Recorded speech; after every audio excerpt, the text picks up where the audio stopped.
Hi, everyone. This is Terry Nazon. Welcome to my podcast. And if you're not familiar with me, I'm an astrologer and I love to write horoscopes. So let's get on with it.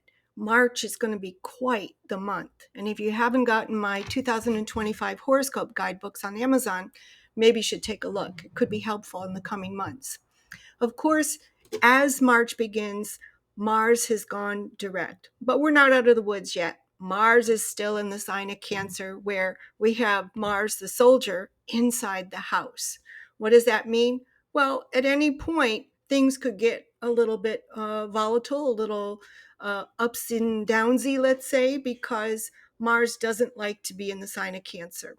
We have the hot, active Mars in a water sign. So what do we get? We either get steam, frustration, or we get boiling water, annihilation and violence. Well, it could happen.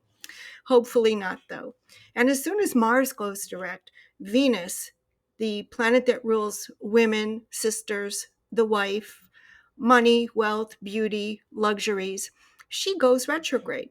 And so this undoubtedly can influence and affect your finances. Now, the interesting thing is that Venus will be the lead planet entering the sign of Aries, where we know there's going to be a lot of activities.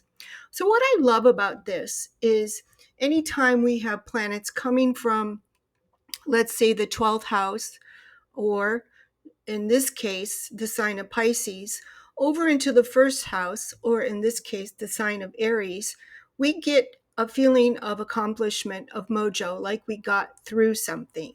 And this does a lot to get us back on track, give us more energy, a sense of accomplishment, a sense of who we are, actually, because we know in the sign of Pisces, things can get quite mixed up.